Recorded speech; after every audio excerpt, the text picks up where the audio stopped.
We'll start with the prayers.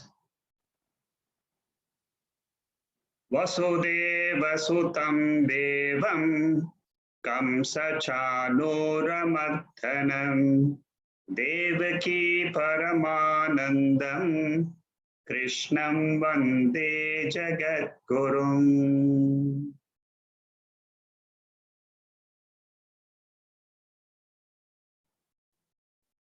Moksha Sannyasa Yoga is the 18th chapter of the Bhagavad Gita. Moksha is the topic in this chapter.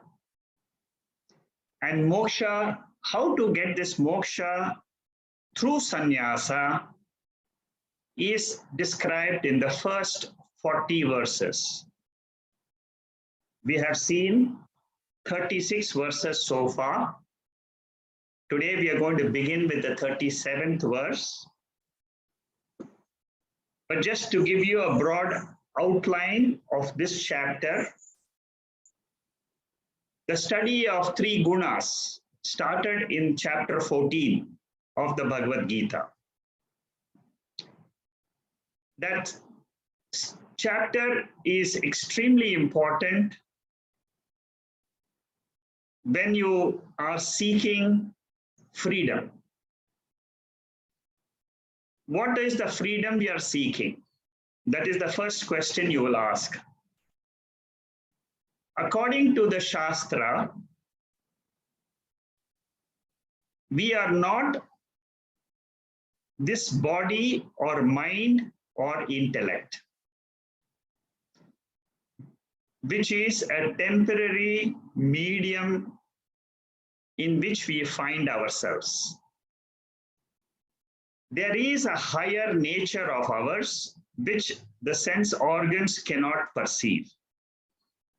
That higher nature is called as Atma.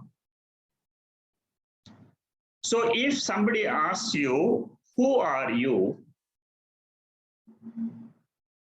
You should be able to say, I am Atma. What is the name given to me as Babubai or Ram Kumar or any Jacqueline or any name? What is that name? That name is a temporary identification with this body in the waking state. Because in the sleep state, I do not have this body, not identified with this body. In the dream state, I am not identified with this body. So out of the three states in which we find ourselves, waking, dream, and sleep, in two states, this body is not at all useful. Neither is this mind. So the name given to us is basically primarily to this body, which is available to us in one state of consciousness. But Bhagavad Gita teaches us, I am of the nature of pure consciousness. What is the meaning of pure consciousness? It is a consciousness in which there is no waking state, there is no dream state, there is no sleep state. So if three states are absent, is there anything possible? The Shastra says yes. There is something possible if these three states are not there. And what is that? It is called as Atma. To understand this Atma as my real nature is the real purpose of Sannyasa. Sannyasa means mentally not identifying with this body as the self. It's very easy for us to say, I'm anyway not identifying with my body in the sleep state. So I have a natural sannyasa and I'm still existing. So that is what Shastra is trying to extend to the waking state also. Whatever I am in the sleep state, I am that Atma, pure Atma without identifications with the body. So the actual subject matter of Atma is not at all new to us. We all are that pure consciousness. The only thing is that today I am ignorant of that aspect of myself. The whole world tells me that I am born on so and so date and I will not be there after some date. All the people who tell me that, they are also ignorant of Atma. So the study of Bhagavad Gita helps me to understand my real nature by dropping my identification with the shariram. This is the primary purpose of the study of Gita. Now, you may have achieved some success so far and may not have had full success. And what is that? Like I said in the last session, Bhagavad Gita is 2 steps. One is attachment, second is detachment. Attach, detach, attach, detach. A, D. Gita in two alphabets is just A, D. Remember this. Attachment to what? Atma. Detached from what? Body and mind.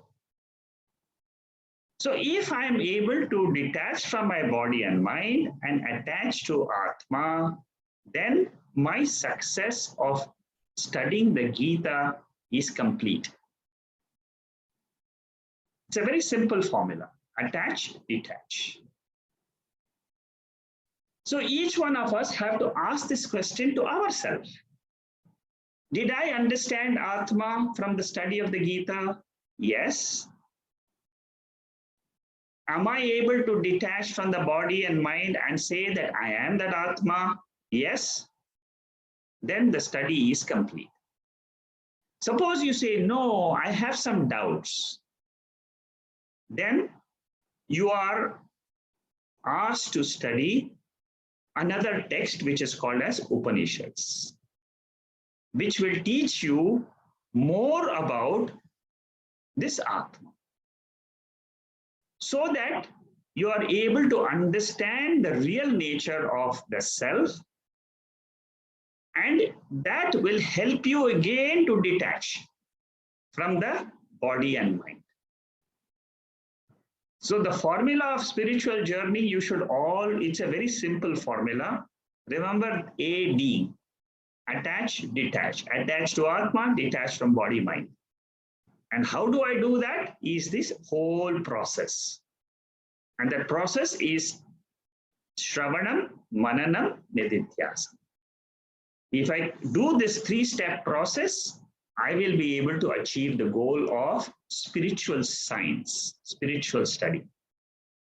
So with this introduction, I will go straight now to the 37th verse where we are supposed to begin today. Yatadagre vishamiva pariname mrutasvamam tat sukham satvikam proktam atma buddhi prasadajam. So what is happiness? Satwik sukham. So we have finished last week dhriti, determination or willpower. That was in verse up to verse number 35. 33, 34, 35, 3 verses we did was dhriti, Satwik dhriti, rajasik dhriti, tamasik dhriti. Then in verse 36, the Lord said there are three kinds of happiness. He introduced that in the last verse, 36th verse. 37, 38, 39. These three verses are going to describe what is the three types of happiness. Let us see what is first Satwik sukham. Satwik sukham, yatadagre vishamiva. Yatadagre vishamiva means what? In the beginning, the sukham which you experience is like the sukham of poison. Very difficult to digest. Pariname amrutopamam. In the end, it is like nectar. So what is the definition of Satwik sukham? Which is like poison in the beginning, like nectar in the end.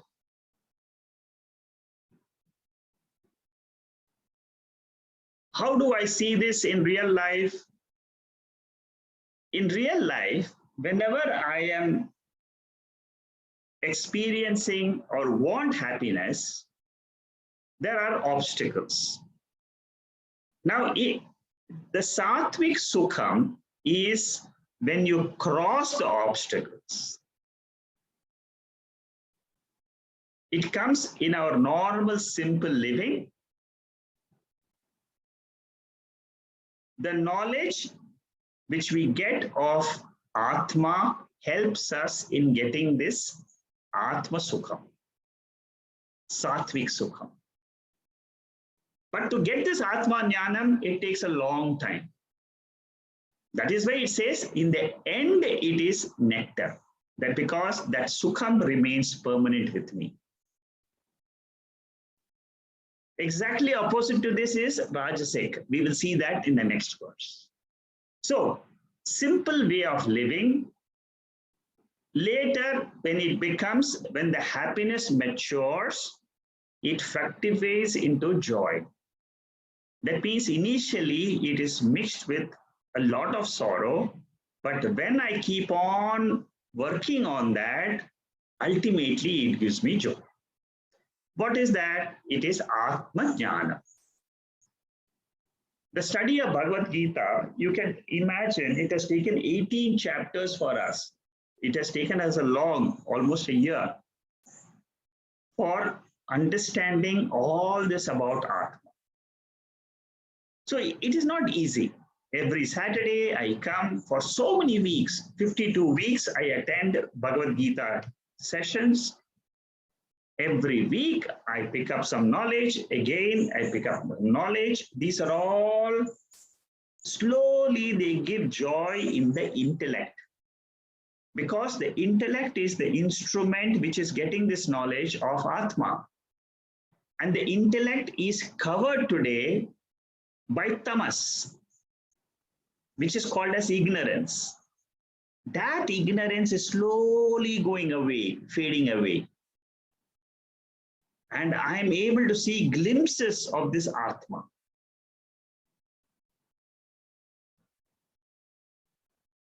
So in the end, what happens is, I want to revel in this Atma. I don't want to come out of this joy of Atma, which is permanent, eternal joy. Even if I want to give it up, Atma never gives it up. Because the intellect is so attracted to the happiness coming out of the Atma. When Rajas and Tamas from the mind are taken away, mind becomes Satwik. See, this understanding of the three gunas is extremely important when you want to go for higher studies of Upanishads. In the advanced textbooks, this study of Atma and the three gunas is very, very useful. And this is not a study for something outside you. It is a spiritual path. On the spiritual path, you have to use the mind. You have to find out what that mind is. Because mind is the cause of bondage. Mind is the cause of liberation. All of us, each one of us have to use our own instrument, which God has provided.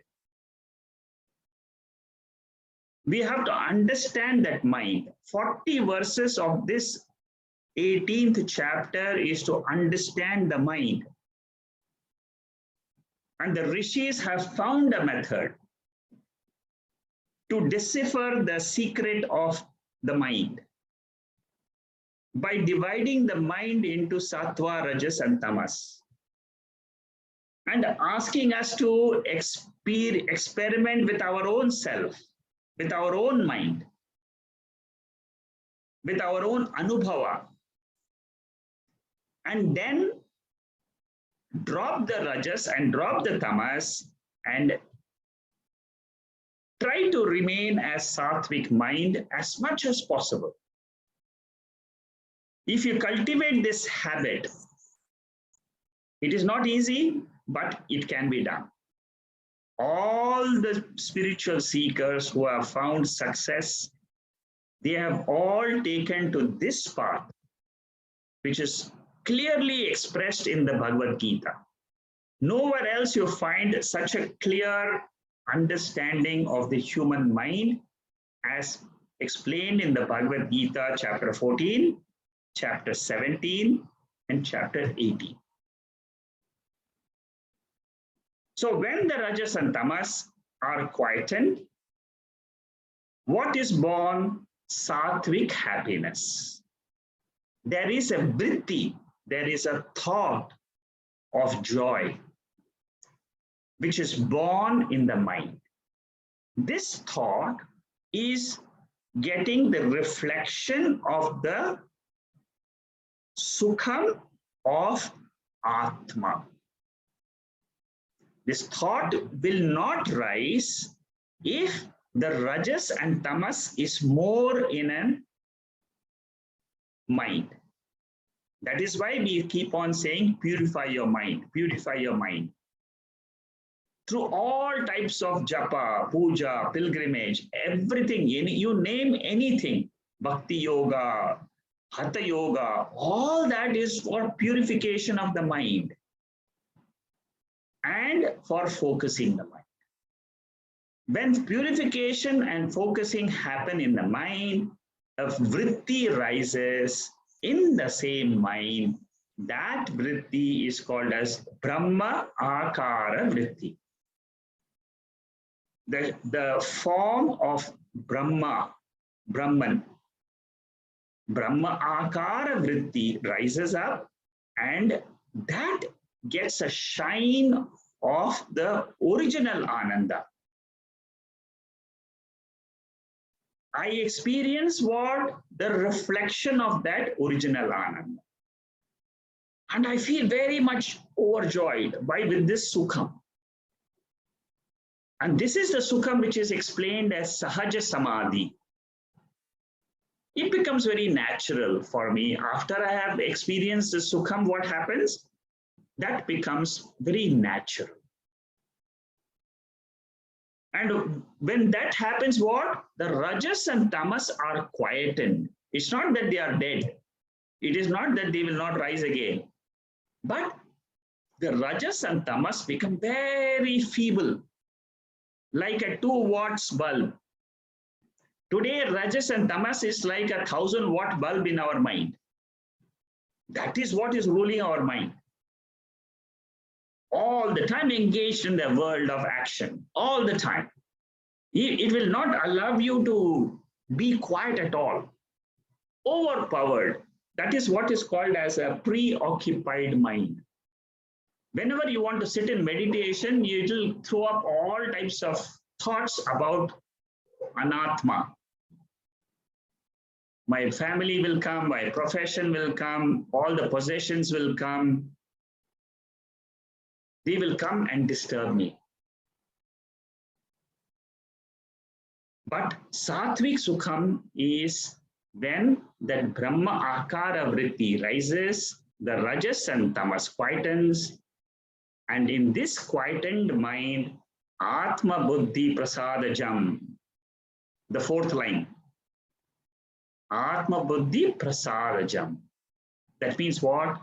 Perfection in self-knowledge gives Atma sukham.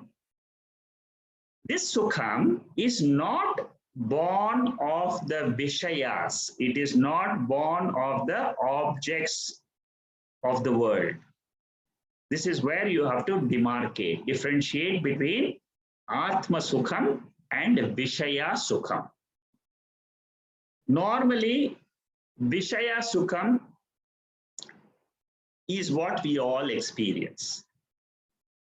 I go and see a nice movie, Vishaya sukham. I enjoy a nice dish, Vishaya sukham. I read a nice book, Vishaya sukham. These are all what we are normally used to. But here we are talking about Atma sukham. This is the natural state of our mind. When that mind comes to realize that its nature is not rajas and tamas, rajas and tamas are the byproduct of nature itself, because it is the subtle body which is made up of subtle elements. Now, I am the indweller, the Jiva, hidden in this mind-body complex.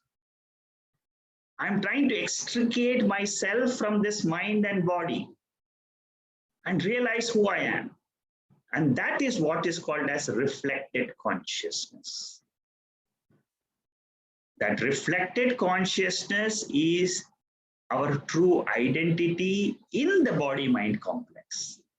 But today it is mixed with that mind, and then I say I am angry person, I am married person, I am male, I am female, I am dukhi, I am sukhi. All this is all wrongly identified with the mind. And what is Jeevan mukti sukham?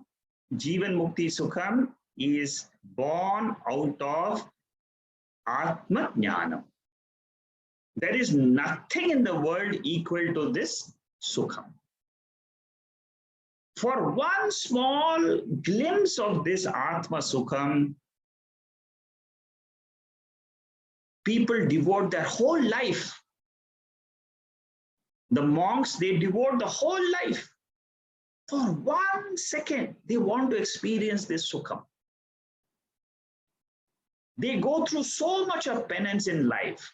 Vairagyam, viveka, samadhashatka sampatti, mumukshutvam, all that qualities they have to build for years. And here Krishna says, this is your natural state. And this is what is called as Jeevan Mukti. If this is clearly understood, which is the real happiness of Atma, now let us understand what is rajasik sukham. Vishaye nindriya samyogat yadadagre mrutapamam pariname vishamiva tat sukham rajasam smrutam. That joy which is born out of contact of the sense organs with the sense objects is called as rajasik sukham. Very clear. See how clarity Lord Krishna gives in this Bhagavad Gita. Such beautiful analysis of what is happiness. You can never get anywhere in any of the scriptures, any other text also. Very clear cut. We are all longing for happiness. And in this world, we get rajasik sukham and tamasik sukham. What is the rajasik sukham? It is very, very temporary, fleeting. And it is, how does it come? When my sense organs are in contact with the sense objects, each one of us can experiment in your own life. When was I happy? Go and find out. Take a piece of paper and write down. When was I happy in my life? Many of us will say when I got married. But then analyze further. Just analyze your own self. Is it with the contact of the sense organs with something in the world? It could be anything. I must have got a first rank in a CA exam or a medical school. I was very happy. Pleasure from contact of sense organs with the sense objects is nectar in the beginning, but in the end, it's like poison. Vishaya Indriya Samyoga is rajasik sukham. Initial joy, but sorrow in the end. Why sorrow in the end? Because that joy is only fleeting. The moment I experience that joy, after 5 minutes, I think of the next sukham which I need. I finished this exam, I must get a good job. Once I get a good job, I must get a good promotion. Once I get a good promotion, I must get married. Once I get married, I must have a child. Once I have a child, I must see that the child goes to school and gets the first rank till the school ends. Then he should get a job. Then he should get married. It's a cycle, never-ending cycle. The happiness gets postponed every day. I will be happy tomorrow. I will be happy tomorrow. Whole life goes away 70 years, 75 years. And then you sit down and say, Parikshalokan, let me examine what is this whole life I have led. Then you understand I have missed something in life. That is where you come to Bhagavad Gita and learn that there is some other sukham which is called as Satwik sukham, which is born out of your nature. Rajasik sukham is the first ice cream will give you one sukham. The second ice cream will give you some more sukham. But the 10th ice cream will give you dukkham. In Upanishad, the Lord of Death,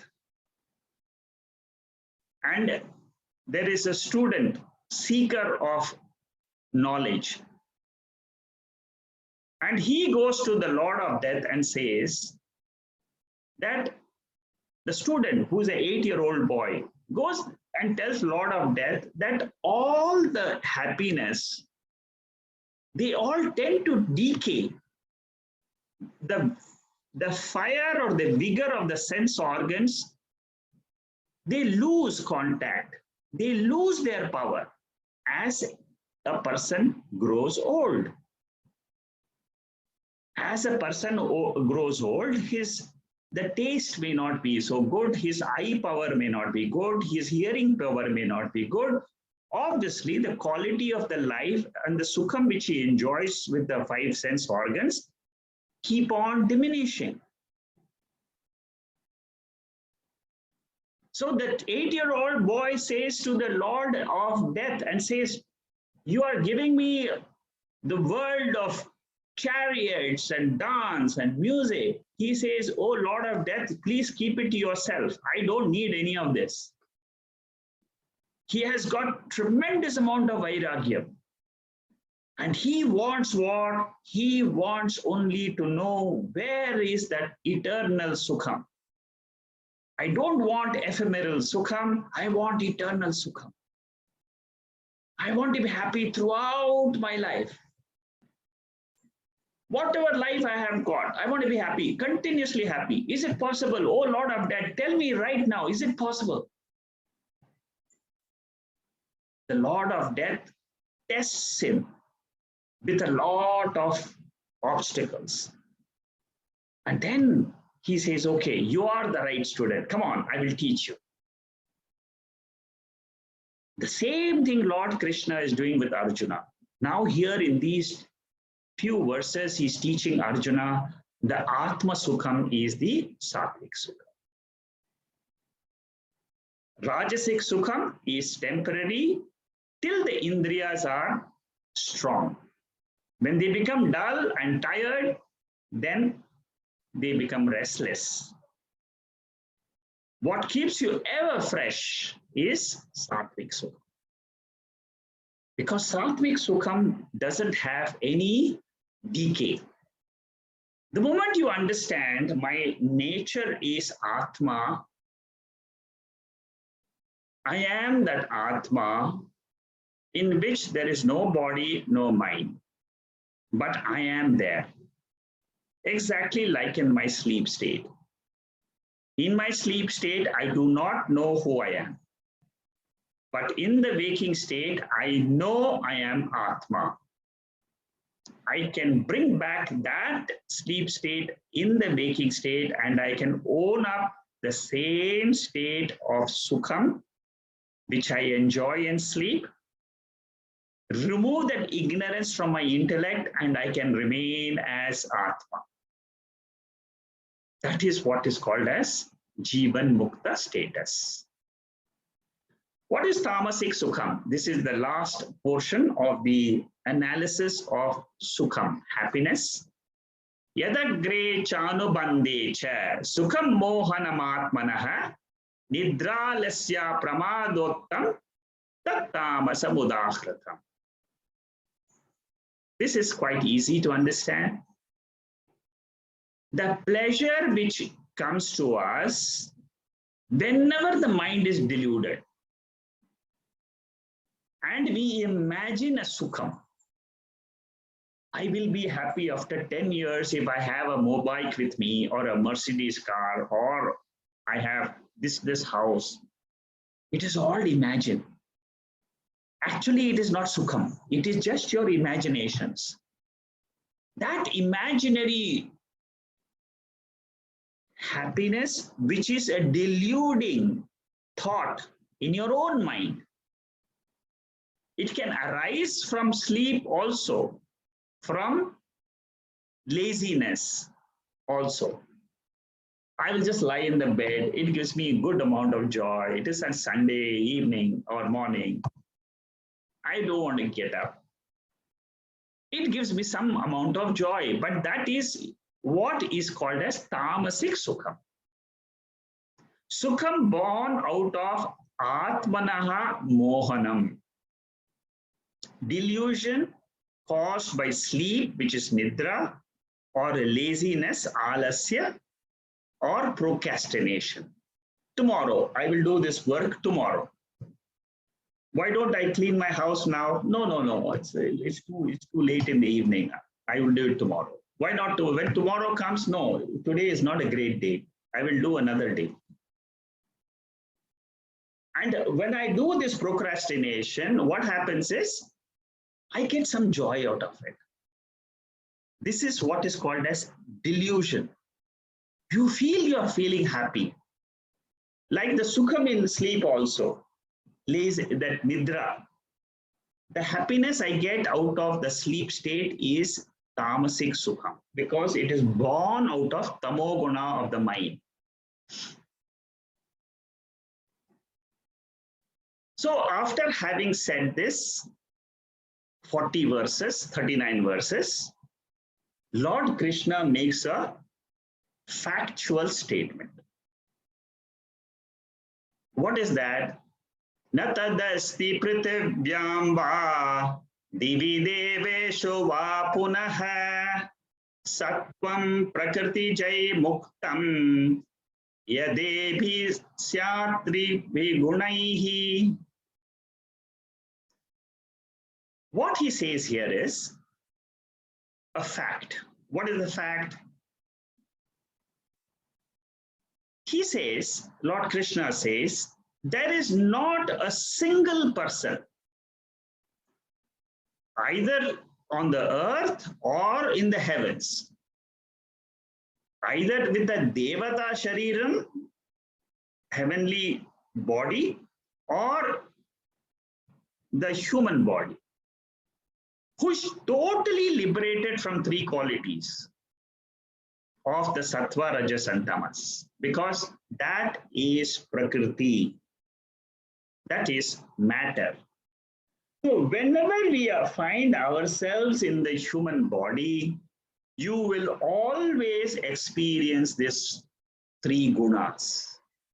Creation comes when there is a disturbance in the equilibrium in the three gunas, in Prakriti.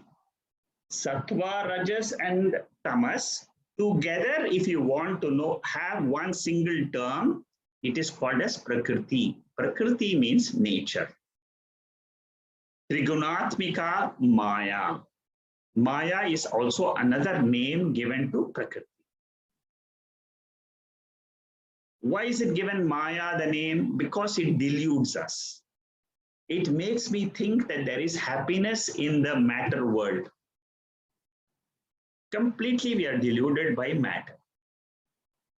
Samya Avastha is the state of equilibrium.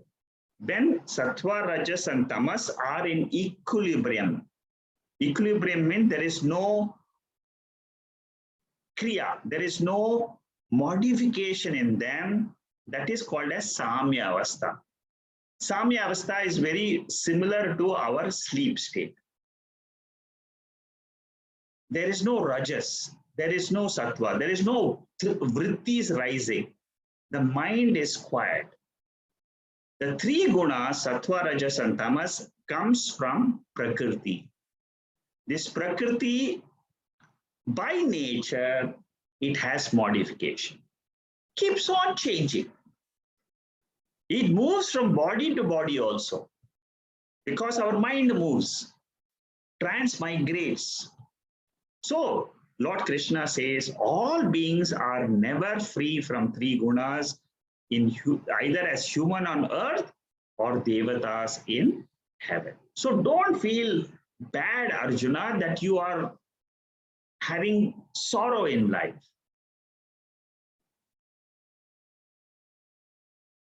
This is what Lord Krishna teaches Arjuna. And so that he doesn't feel, you see, this is an indirect lesson to all of us. Whenever suppose you, after this Gita study is over, you analyze tomorrow morning, you sit down and say, how is my mind? Let me see. Let me ask this question to my own mind. Let me understand. And suppose you say, no, my mind is very rajasik or tamasik. The answer you will get, most of us will get is, my mind is unsteady, restless, 99% of the time. If you look back into your own mind, you will find this is the answer. And why this is? Because that is the nature of this mind. Very few of us have got a Satwik mind. If you have a Satwik mind, you are very, very blessed. Before the beginning of Gita study, if your Rajas was very high, but after the study of Bhagavad Gita, you have understood it is quietened down quite a lot. May not be 90% Satwik, but at least it has become, you have improved your restlessness by 10%, 5%. That is a big step in spirituality. It's a giant step. It's a giant step. So most of us, after the study of the Gita, we'll find that our mind has quietened down.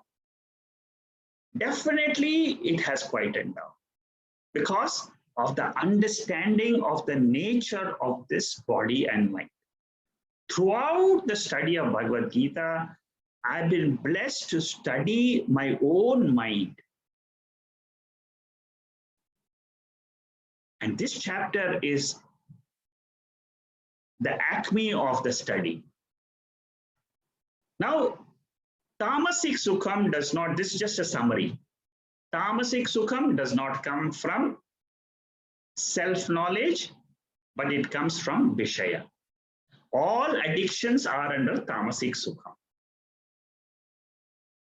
Without having the vishaya, I cannot live. That is what is called as tamasic sukham.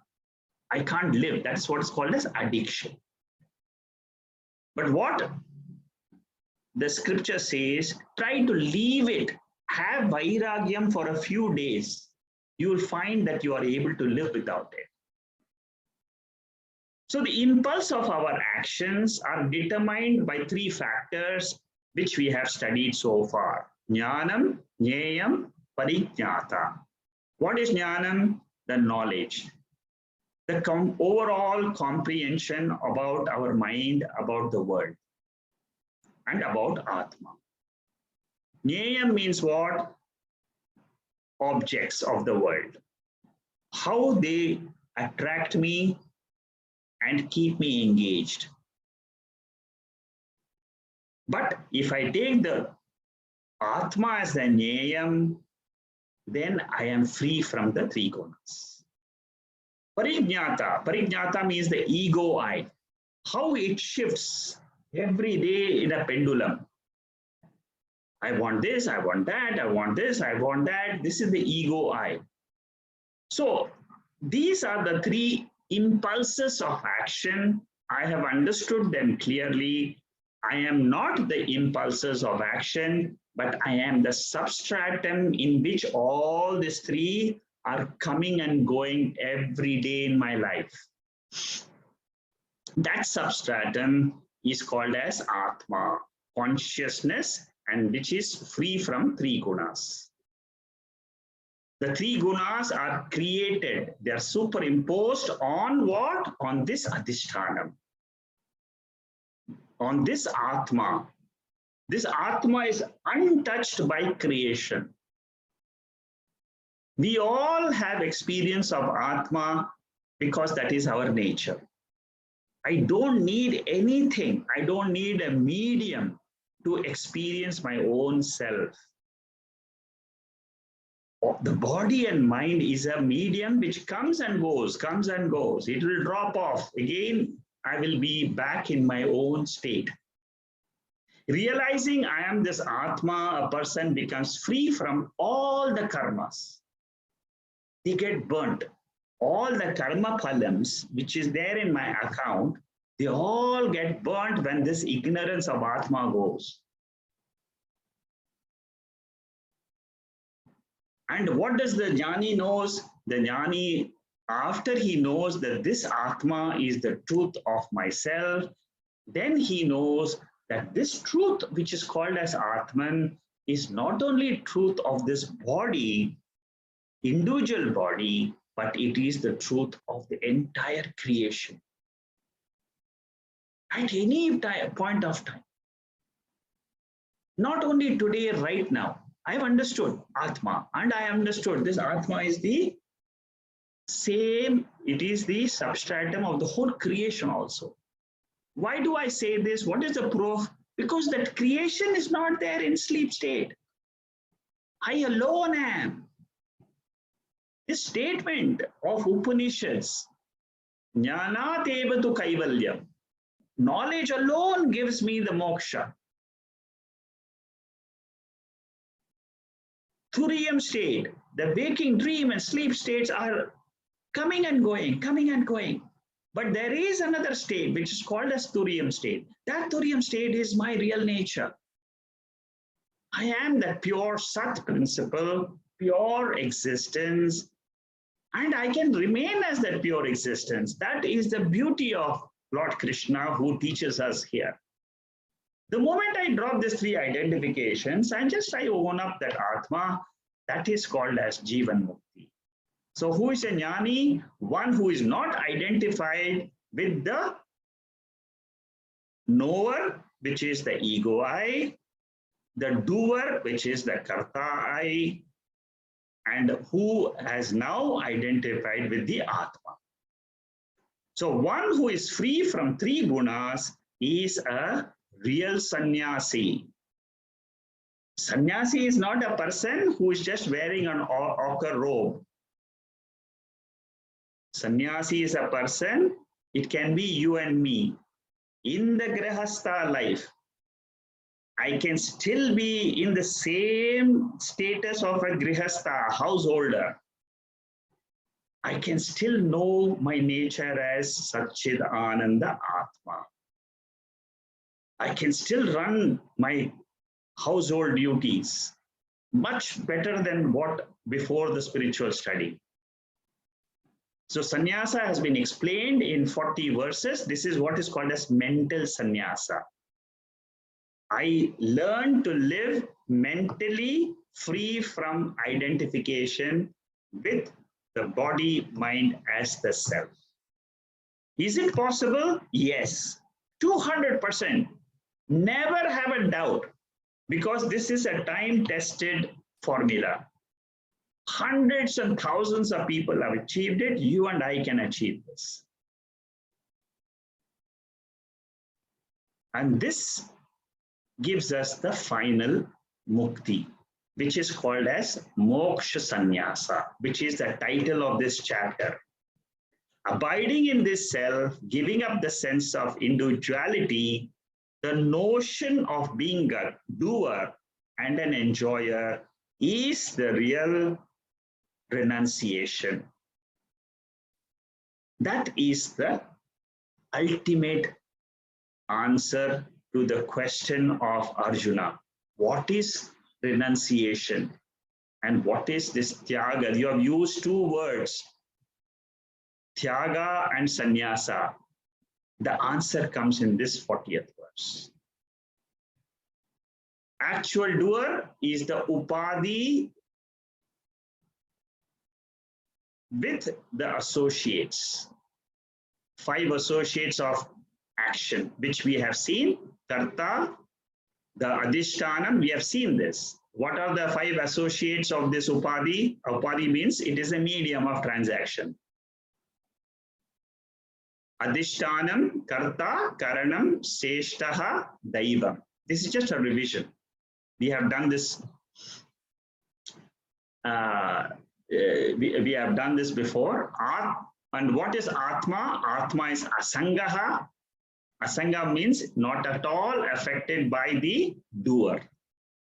Not at all affected by the actions done at the body level. So samsara vichara means what? The analysis or an inquiry into action. What are the factors of action, the karakas, and what is the result of action, which is either sukham or dukkha. And it also means inquiry into the impellers of action, impellers of knowledge, and impellers of organs of action. So in the presence of what is a final vision I have in my mind now, we have studied so much. Now the final vision I have is, I am nirguna atma. I have no gunas at all in myself. I do not have sattva, I do not have rajas, I don't have tamas. But who is this karta? Who is this ego I? It is born with reflected consciousness in the mind, which has got 3 gunas. And this mind and body are seen in the waking state. It is an appearance. I can remain without that appearance permanently. That is what is called as Jeevan mukti. And that knowledge is what I have got now. I use the buddhi and dhriti, the karanams, the instruments. I get karma phalam of sukham, Satwik, rajasik, tamasic, sukham. With the help of instruments, I get this. By dropping the actions cognitively, which belongs to the ego I learn to abide in the self. And that is called as ultimate sannyasa. The self, which is pure consciousness or awareness, is avyavaharyam. It's a technical term in Mandukya Upanishad. It means that it is not at all in the realm of transactions. This Atma is a higher level. In it, there is no differentiation at all. Sajatiya, vijatiya, swagata, beda, rahitaha. There is no internal differences in Atma, in pure awareness, because it is only one. One consciousness alone exists. One who has come to this self, this pure consciousness, is free from the likes and dislikes, raga, dvesha, and the three gunas. In whichever 14 lokas you may take up a body, you have to practice karma yoga to come to this teaching. So all the 40 verses now teach us what is samsara, made up of three gunas, karya, karana, phalam, and the realm of experience of sukham and dukkha. That is what is called as samsara, which is going in cycle, born, dying, again born, again dying, keep doing karma, keep doing, be in the loophole of the three gunas. But how to go beyond samsara? It is by the technique called as vairagya. Na rupamasye tatathobalabhyate, nanto na chardin na cha sampratishta, ashvattamenam suviruda moolam, asanga shastrena dridena chitva. We have seen this verse in the 15th chapter. Just to recall, Lord Krishna said, the only way you can cut off samsara from your life is through vairagya. Vairagya means the ability to withdraw.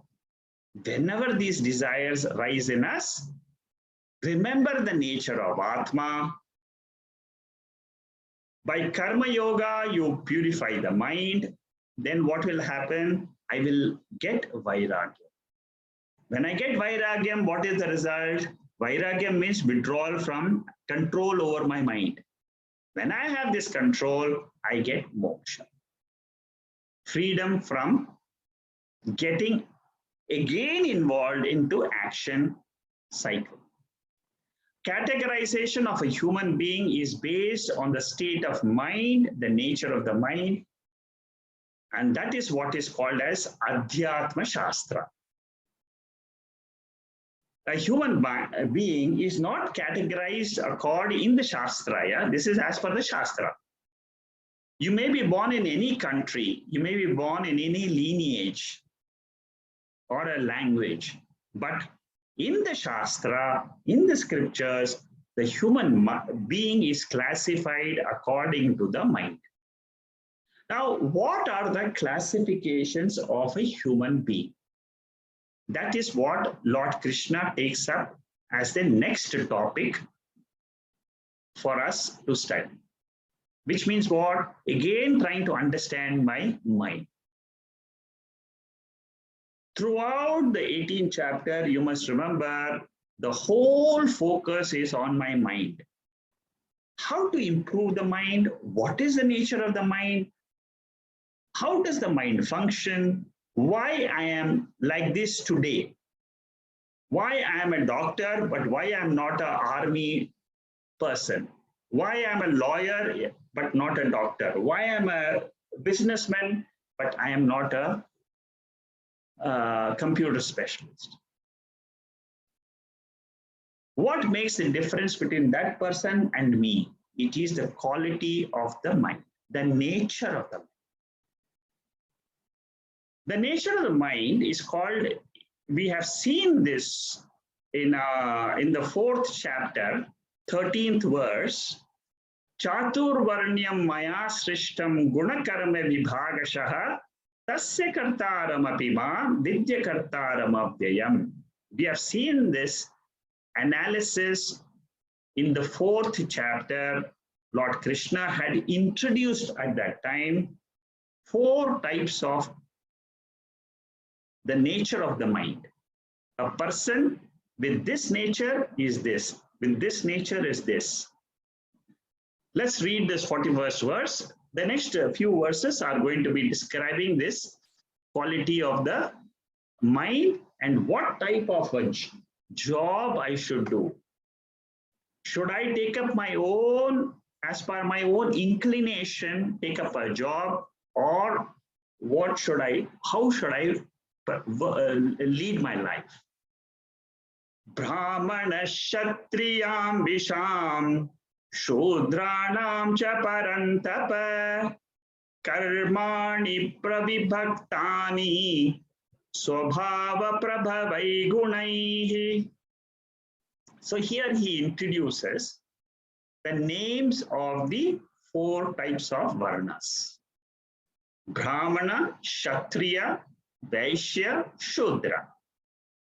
These are the 4 duties which are given to a particular person if he has got that type of mind. 4 types will be analyzed. And the duties of each one is different. For a Brahmana, Lord Krishna gives 9 duties. For a Kshatriya, he gives 6 duties. For a Vaishya, he gives 4 duties. For Shudra, he gives only 1 duty. So the names are what?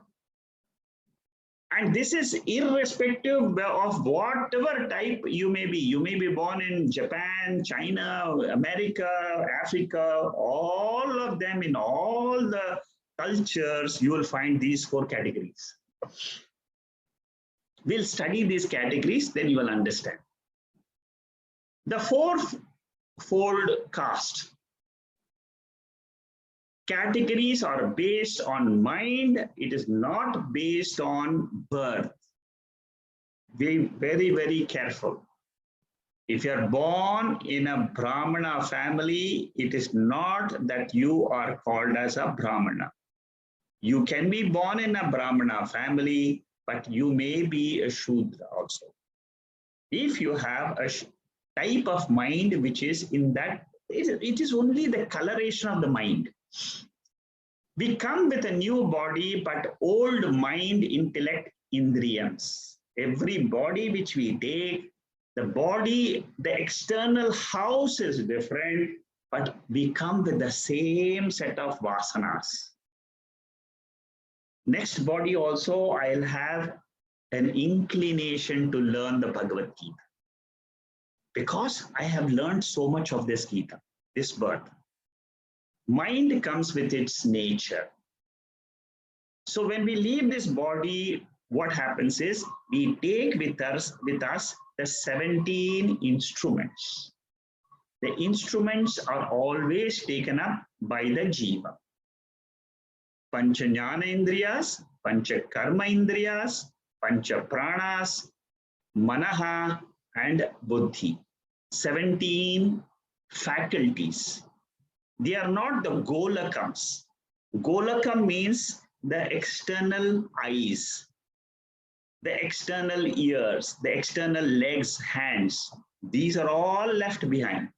But the power behind them, I take it with me in every birth. Mind comes with its nature. The mind, in order to change that mind, is all the study about. Based on gunas, the mind varies. Based on that, the duties vary. Now, we are going to study according to the mind, what are the qualities, what are the duties which are prescribed in the scriptures. Guna, karma, vibhagashaha. Guna means the type of mind one possesses. Satwik, rajasik, tamasik. Karma, what are the duties if you have this guna? If you have this guna combination, you will have this duty. Now, so if you see the chart here, the four varnas are put: Brahmana, Kshatriya, Vaishya, Shudra. Brahmana means a Satwik person, primarily a Satwik person. Now the coloration code is what? Sattva is predominant, primary for a Brahman. Secondary is what? Rajas. That means if you want to put a percentage, you can say 70% Sattva, 20% Rajas, 10% Tamas. That is the first. Kshatriya means what? He will have more Rajas, 70% Rajas, 20% Sattva, 10% Tamas. In a Vaishya, what happens? The Rajas remains the same 70%, but the 20% of Sattva is replaced by 20% of Tamas. And Sattva becomes 10%. In a Shudra, what happens? Tamas becomes the predominant 70%, Rajas is 20%, and Sattva becomes 10%. So this is the combination, a color code. It does not matter what mindset you have today. Very important fact you should know. Don't try to say that I have a tamasic mind or a rajasic mind and I cannot change. It's not acceptable in the Shastra. Everybody has a chance to make his mind sattvic and become free. Not after the next birth. No, right now. In this birth, I can study the Bhagavad Gita, I can study the Upanishads, and I can be free. Many people who are doing the study together in the advanced Wednesday classes, they have said they are getting more and more joy out of study of these scriptures, and they find they have become more sattvic. And there are some very rare few who have come and said, Bhagavad Gita and Upanishads, they have taught me the truth. I am free today. I am free today because I am no longer caught up by my own mind. The bandha, the bondage of the mind is gone. I am a mukta purusha. I am free. Those are the souls, those are the people who are blessed by the study of the scriptures. There are many who are studying, there are many who have got free. We are not the first one trying to study and become free. This joy of Atma, the joy of remembering my nature, it is a natural outcome of the study of the scriptures. You and I, when we complete this study, make our minds pure, the same study will bless us. Have that faith and go forward. Doesn't matter. Whatever I'm able to gather, let me gather. That should be the attitude. Whenever the Lord wants to bless me, I will get this knowledge, I will be free. But the beauty is the path itself is very rewarding. So 42nd verse, we'll start with the Brahmana karma. Shamo damas tapa shaucham shantirarjavameva cha jnanam vijnanamastikyam brahma karma samбhavajam. 9 duties have been spelled for a Brahmana. A Brahmana means Satwik mind. What are the duties? Swabhava is the nature of the mind with 3 gunas that determines a Brahmana. We have seen the color code. Go back to the chart. If you do not understand the chart, you can ask me you can just put a question. I will go through the chart again. So once we determine our nature, Shastra allocates duties. What are the duties? The 9 duties of Brahmana is Shamaha, the first one. What is shamaha? Natural control of the mind. The mastery over the antakaranam, the inner instrument, mana buddhi chitta ahankara. We know what the instrument is. I can easily control my mind. I have practiced japa, I have practiced chanting of Vishnu Sahasranamam, I have practiced Hatha Yoga, I have practiced pranayama. I am able to control my mind. Damaha means control of the sense organs.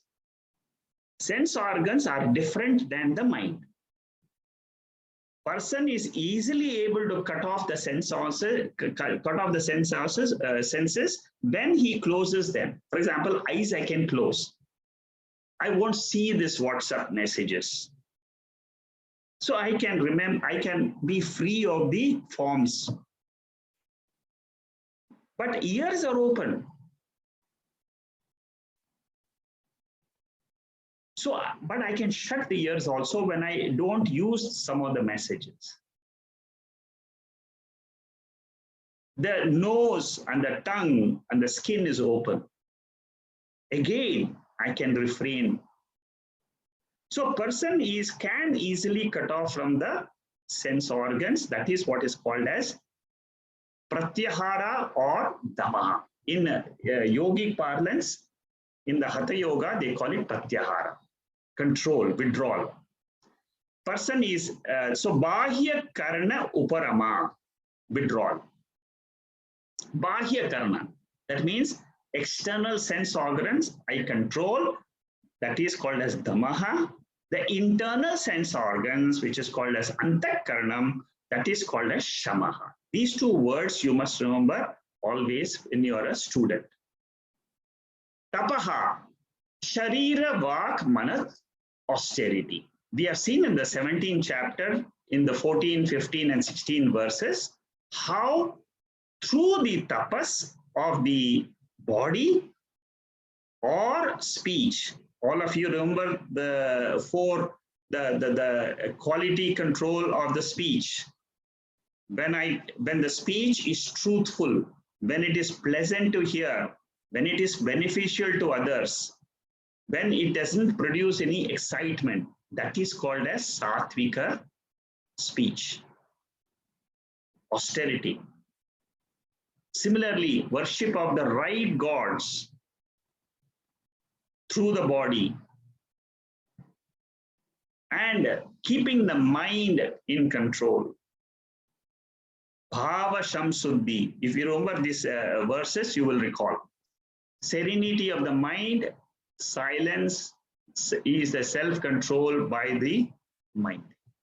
So mental austerity, all these control of the senses, what do they lead to? Shaucham.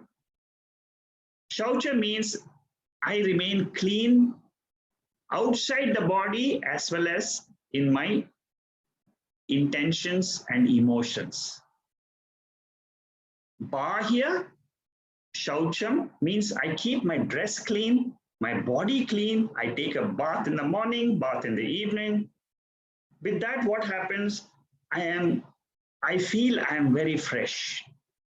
Every time you take a bath and come out, you will feel freshness. And then it also gives antaha, your inner purity also comes up. So these are the qualities of a brahmana. You are supposed, if you want to keep the Satwik nature as predominant 70%, you must maintain these duties of keeping shaucham, control of sense organs, control of mind. Shanti. Shanti means ability to forbear difficulties in life and forgive people. I don't keep the grudges in my mind all the time. I'm free from all the negative thoughts, modifications in the mind. Arjavam. Arjavam means non-crookedness. Thought, speech, and actions are all aligned. I don't think something and I don't say something else. Then I will have imbalance between what I do and what I think. So very important in life is to practice one quality.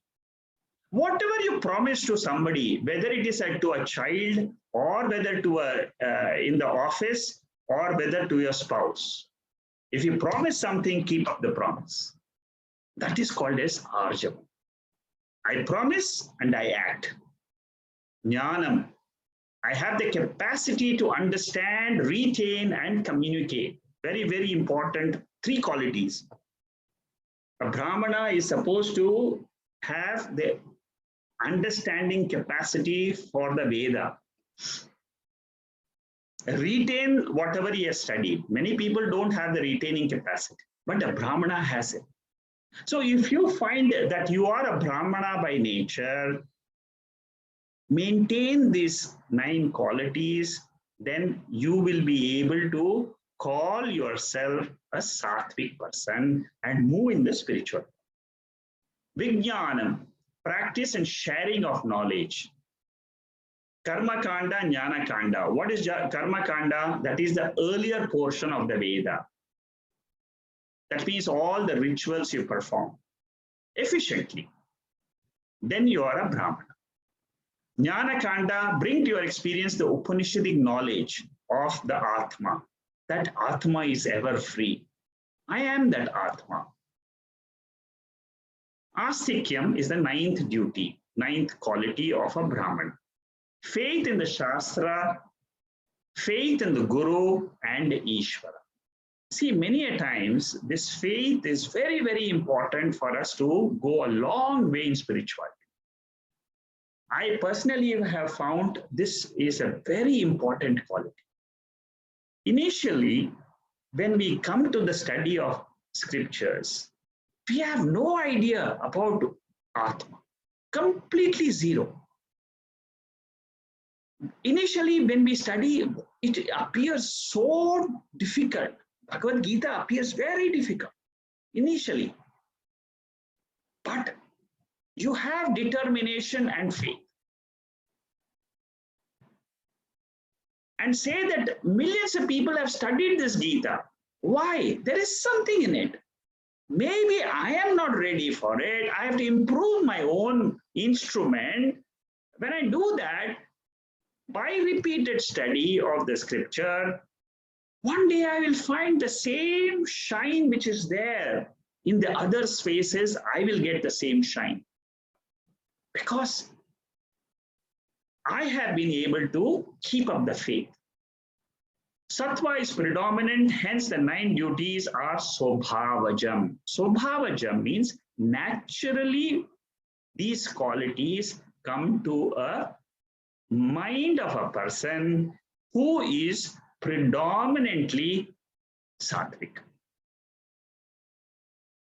Devi Sampat is manifestation of a Satwik mind. Devi Sampat. All the, we have studied the Devi Sampat in the 16th chapter, that the qualities of a Devi Sampat and Asuri Sampat. So we must bring back our knowledge of those qualities and apply. Mind is competent, efficient, comfortable, and accommodative. Accommodative means it accepts everything in life. Whatever I experience, I accept. No grudges. That is a very great quality. Whatever you have experienced yesterday, maybe very bad experiences also, I accept. I accept and move on, move on, move on. Look forward to a brighter day tomorrow. That is what helps me to be a Brahman.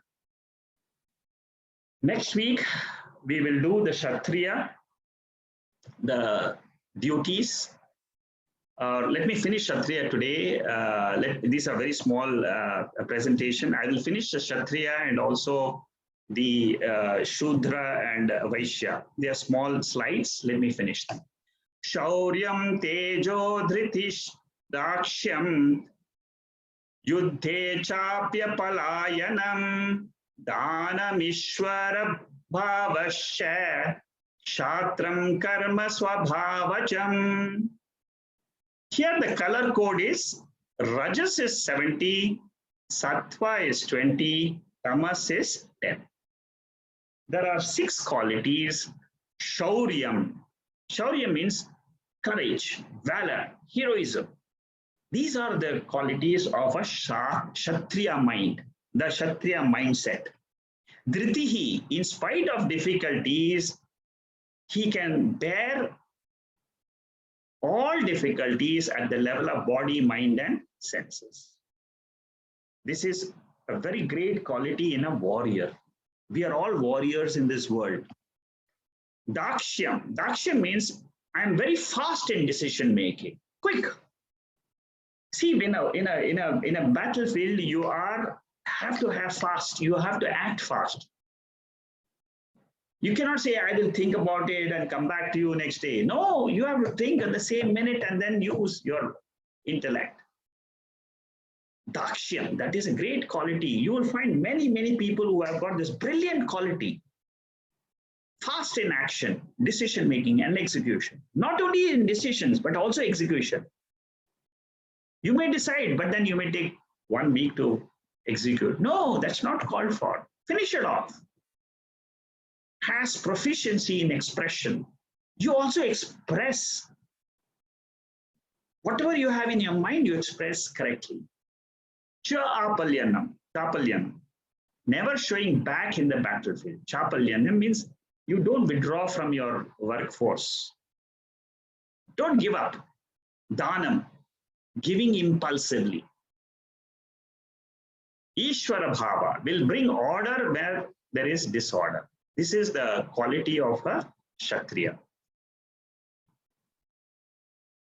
Rishi Gauryaksha Vanityam Vaishya Karma Swabhavajam Paricharya Atmakam Karma Shudrasyapi Swabhavajam. Here he takes both Vaishya and Shudra duties. There are 4 duties of a Vaishya and 1 duty of a Shudra, which you all know. The color code is Rajas 70 for a Vaishya and Tamas. In the case of Kshatriya, it was Rajas and Sattva and Tamas. Here it is Tamas comes second. That is the only difference between this. This is where people get usually confused. Kshatriya and Vaishya. You have to remember Sattva comes in the second position for a Kshatriya. Tamas comes in the second position for a Vaishya. Vaishya are traders, agriculture, farmers. They grow cows, always looking at profit and loss throughout the life. What will I get? Even if they go to Kailash, there also they'll start a tea stall. They may have gone to Kailash for the knowledge purpose, but then they forget about it. And then they say, oh, there's a good business out here. See profit and loss immediately. These are the 4 types of people with this mindset. Shudra, the duties are only one, which is serve others. Every time you are only thinking is, I must do my service to the society. I must just serve. I join the government service and I do. Throughout the life, either in the armed forces, either in the police force, either in any type of government organization, I serve the society. This next verse is a very, very important verse. I will take it up next week, the 45th verse. With the 44th verse, we will close today. If you have any questions on whatever we have discussed today, please put them in the chat box. Om Purnamada Purnamidam Purnat Purnamudachade Purnasya Purnamadhaya Purnameva Vasishyade. Om Shanti Shanti Shanti. Hari Om Shri Gurubhyo Namaha. Hari Om.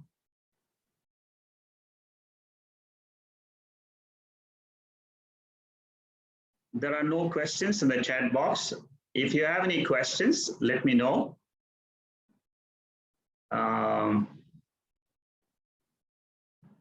You can, Shanmugam is unmuting everybody. So if you have a question, you can just ask them. You can unmute yourself and ask the question. Mr. Shekhar. Yes. Okay, Jacqueline, go ahead. Yeah, I have a question. Yes. Satwik, Tamas, and Rajas. Rajas. Yes. Okay. So Satwik is the ultimate that we are there. Yes. But then rajasik, right? As a human being, there's this laziness, procrastination. Yes. So are we saying that by listening or by doing meditation, we will just get rid of this laziness and all those? I mean, to me, let's say you ask me, I would say, okay, I'm gonna get rid of it. So what is the super speed way? Yes, the super speed way, first of all, is to first, whatever you're doing, I know you're doing yoga, that itself is a super fast way. Okay. So you're doing yoga itself is taking control of your tamas, because the moment you start yoga practice, you are becoming more rajasik. Okay, so you're dropping your tamasic nature, your laziness, procrastination, indolence, all that you are giving up. So the best method is the growth of a person is from tamas. First of all, we have to get rid of all the tamasic nature. And that, for example, suppose you're lying in bed and then you want to get up, you put an alarm at 6 o'clock to get up. Now, after the alarm rings, suppose you just tap on the mute, on the button, and then again you go back to sleep and say, no, let me sleep for another 15 minutes. That 15 minutes becomes another 1 hour. So that is what is called as tamasic nature. How do I get rid of this tamasic nature? Before you go to sleep, you tell in your mind an auto suggestion. What is auto suggestion? The moment the alarm rings, there is no more question, there is no more thought in my mind. I will jump out of my bed. That's it. That is called as shifting from tamas to rajas. There are many methods by which you can come. Like I said, the best method which you already are practicing, that's why I'm telling you, you are not at all a tamasic person. You are a rajasic person. Knowing you, I know that your percentage of tamas is very, very less, but your percentage of rajas is more. From rajas to go to sattva, that is a big challenge for all of us. Not easy. Because we all want to be active in life. We feel that by being active in life, we will be more successful. Now, it is not wrong. Initially, when we are young, at the age of 18, this attitude is correct because we are just entering the world. So rajas is important at a particular point of time. At a particular age, it is important. But as we grow, we must remember that this quality of rajas has to be brought down, and it can be brought down by the study of scriptures. The more I come to know there is some other element in me which is Atma, which is pure light of consciousness, awareness. The more I become aware of my own awareness, this rajas will come down. And that will only come by the study of scriptures. There is no other way. This is the way, that is why you will find that those people who are studying the scriptures, There, see, what do you actually mean by rajas? Rajas means that the quantity of thoughts, the thought flow, the quantity of the thought flow gets reduced. That is what is called as reducing rajas. Suppose you have, say, I mean, they say generally there are 60, 70,000 thoughts every day in every person's life. Every day we have 60, 70,000 thoughts. We count. I mean, there are some people who have counted their thoughts. Don't ask me if I have counted it. No, I have not. So what I'm saying is the quantity of thoughts, that means I mean, you can experiment yourself in say in 1 minute, how many thoughts come into your mind? Now, that quantity of thoughts coming down is possible by simple methods like your self-suggested meditation, japa, just simply chanting one name. These are the measures by which rajas comes down. Mainly, these are initial methods. Before the knowledge comes, these are the initial methods. But in the last area, last few rajas, if you want to get rid of it, that can only be done by Atma Jnana. There is no way to get out of that small portion of rajas in the end and jump into the Satwik area. It comes only by the study of these scriptures. That is why there is a graduation after the Bhagavad Gita. You do the Upanishads. After you do the Upanishads, you do Panchadasi. Every time you find, oh my God, I have become more pure. I have become more pure. You yourself can see this purity in mind and focusing of the mind. These are the two indicators. Each one you can see in your own self.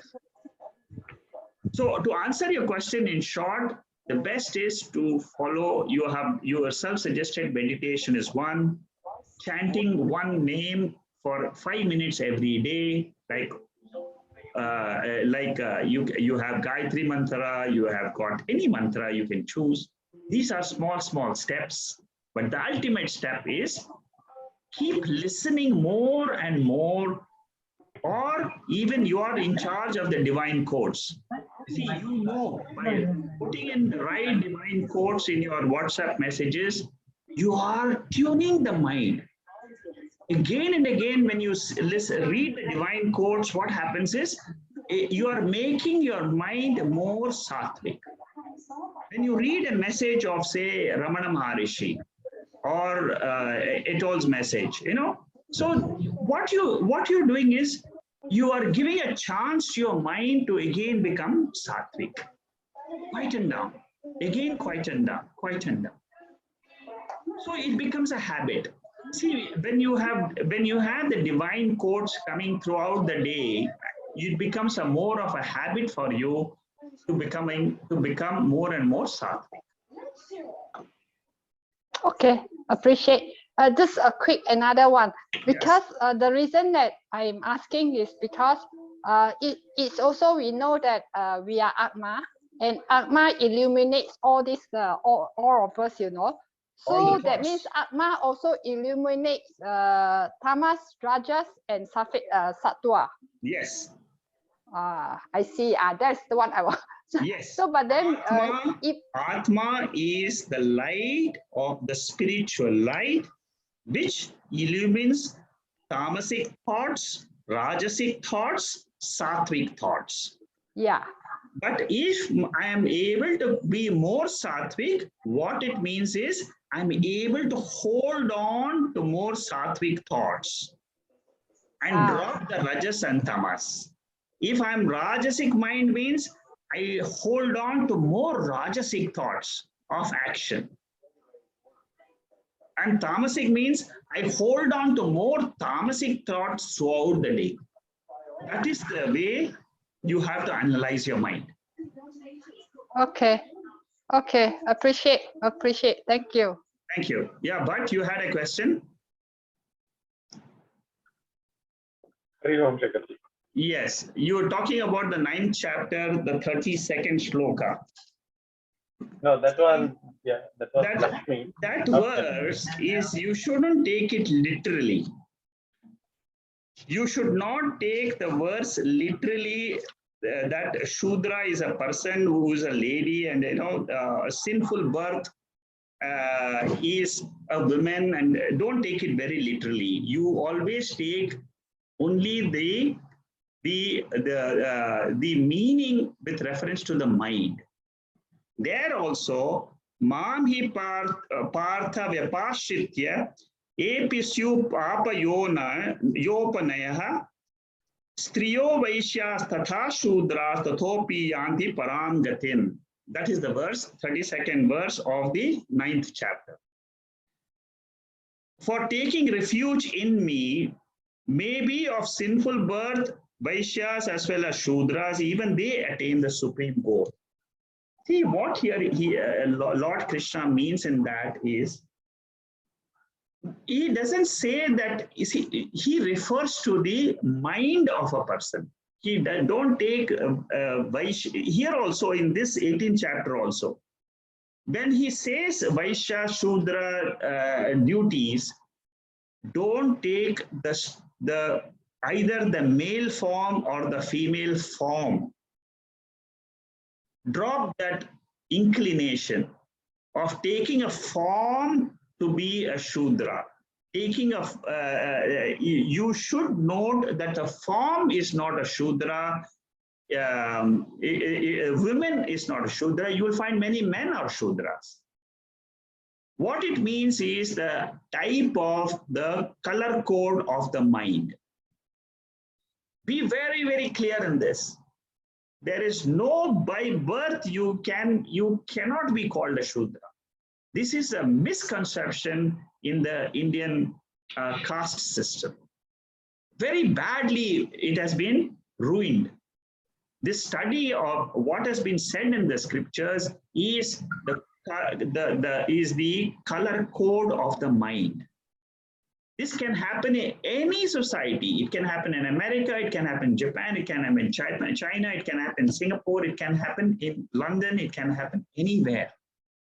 All what Lord Krishna is saying is, this is the color code of the mind, mindset. You put that, see the chart which I've given you just now. If you remember that these are the 4 names of the mind, not whether it is not the male or female, it is not in which country you're born, it is the mind color code. Very important point. It's good you have raised this question, because many people, they get confused in this particular aspect. Whenever I have taken Gita lessons, this question has always come. Somebody asked this question. So I'm glad you brought it up. Very good. This question, have I answered your question? Shekharji, Yeah. this you just now said in the 18th chapter that all the... Yeah, Ramkumar, just let me finish with but. Are you clear now? Shekharji, that question was not from me, it was from Lakshmi. Oh, it's from Lakshmi, it's not from you. Okay. Did you have a question? Yeah, I did have a question. Probably I will allow Ram Kumar to go ahead. I will come to my question Okay. later on. Yeah, Ram Kumar. Yeah. You have already answered this question. It's already there in chapter 18 that the 4 caste is based on our gunas. Yes. So there's no question of male and female there. Okay, all right. That's okay, okay. Good. Yeah, Lakshmi, are you still there? Can you, so Lakshmi, you are there. Okay, so you have found the answer. Okay, good. Yeah, but coming to yourself, what is it you want? Okay, yeah. So thanks, sir. So this sukham, yeah, is the so we are not talking about anything related to the Atma. We are talking about the Vyavaharika level, the body-mind complex, which is experiencing the pleasure. Yes. Right? So, and there we are classifying it as a Satwik sukham, rajasik sukham, and Tamasik sukham. Yes.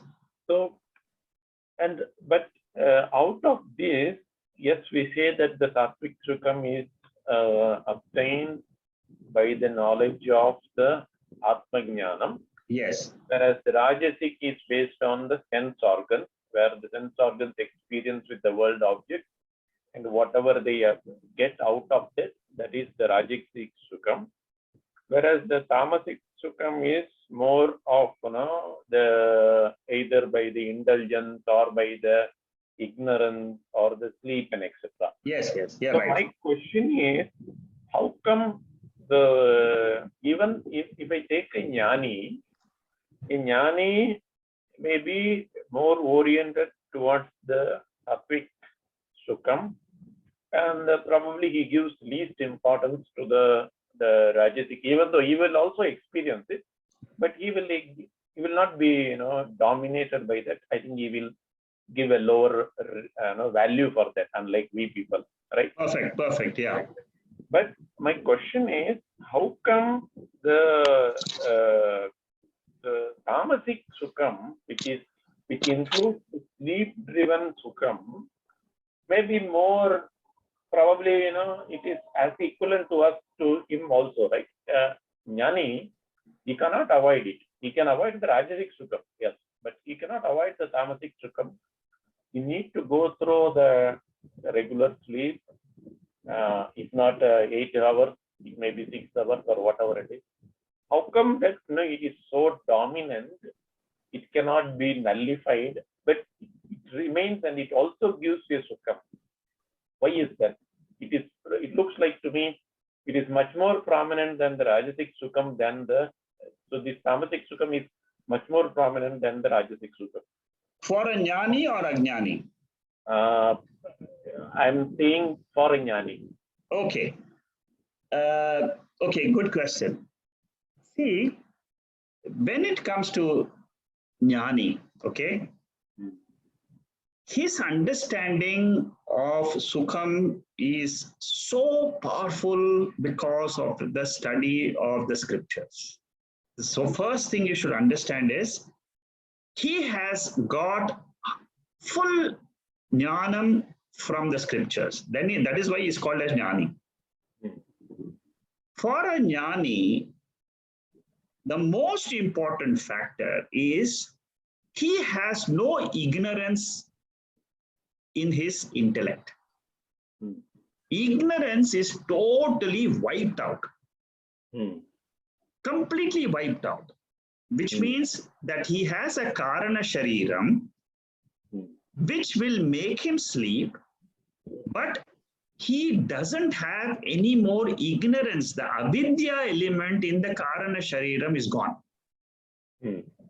Therefore, his sukham, which he experiences, even in the karana shariram, even in the sleep state, he is totally aware, I am that pure Atma. He's not like you and me, who still thinks that the sleep state is a state of avidya. You and I, for us, the avidya portion in the karana shariram is very strong. That avidya means it is the covering, it is the ignorance, it is more 90% of the karana shariram for us is ignorance. And 10% is 20% maybe from the tamoguna. But for him, ignorance is gone. Therefore, in the higher scriptural texts, especially in when you come to a text like Panchadasi in the 3rd chapter, there it clearly says that a jnani does not have his sukham is primarily arising out of Atma jnanam. That means throughout his waking state, he is always at the background, he has that sukham continuously like a tambura for a musician. He never loses track of his nature.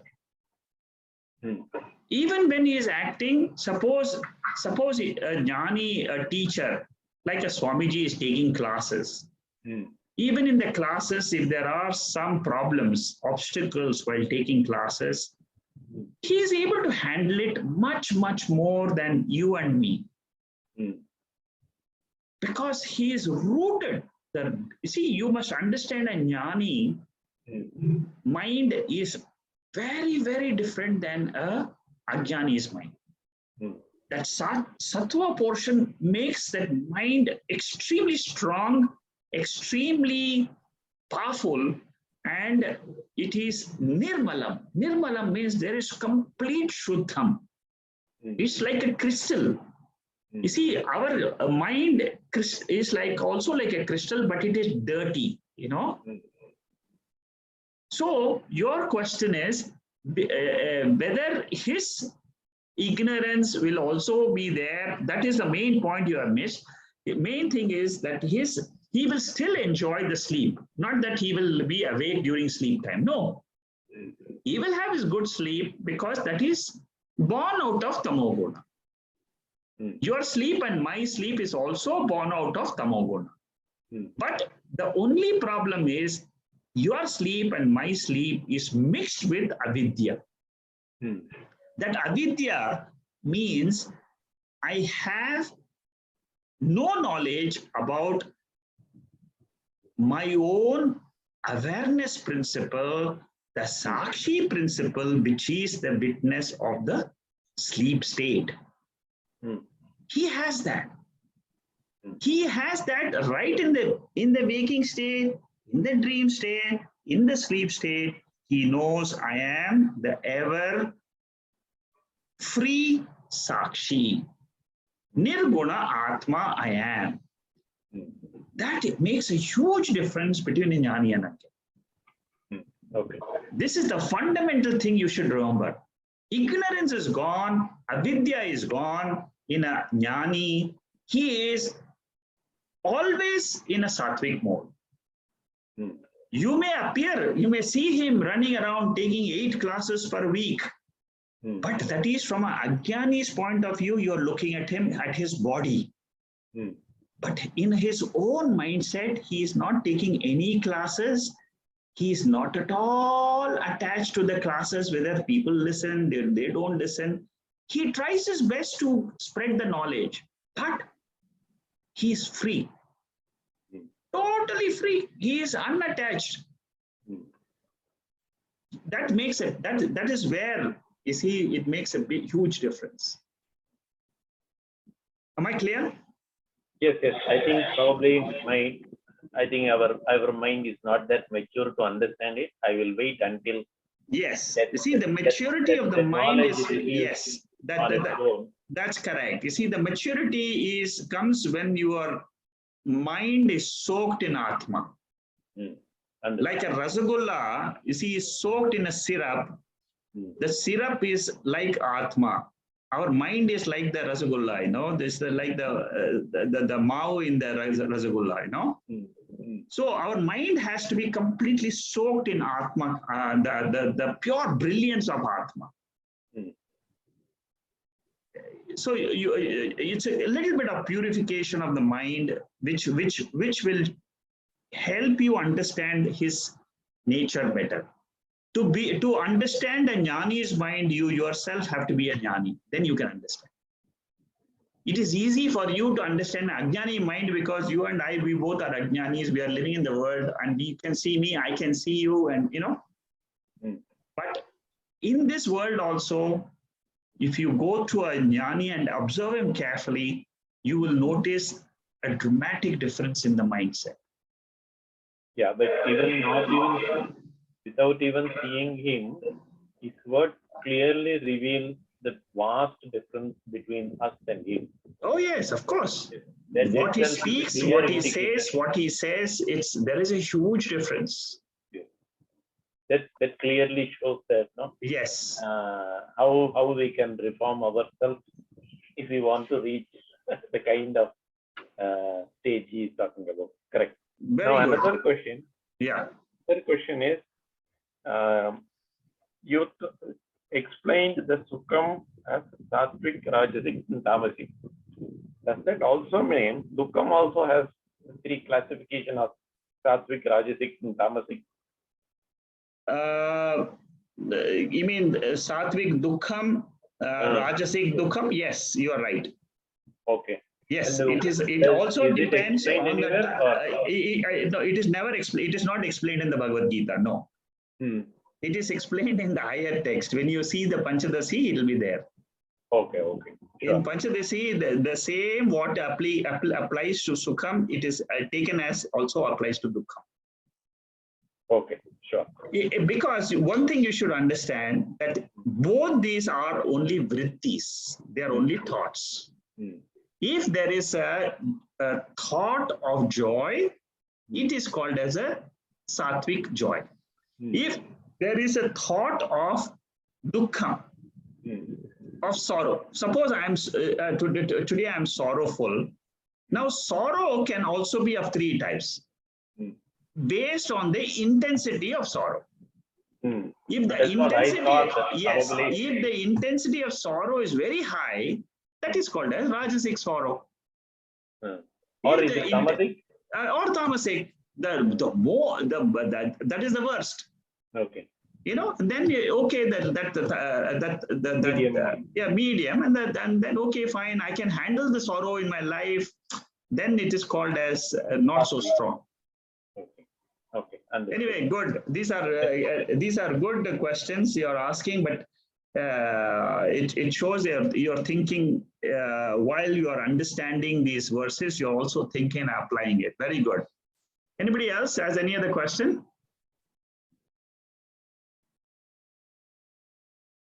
Okay. Thank you very much, and I'll see you next week. So Mariam, I hope you enjoyed this class. This is your first class, and we'll look forward to seeing you next week. And thank you and good night. Hari Om. Hari Om. Thank you. Bye. Thank you so much. Thank you.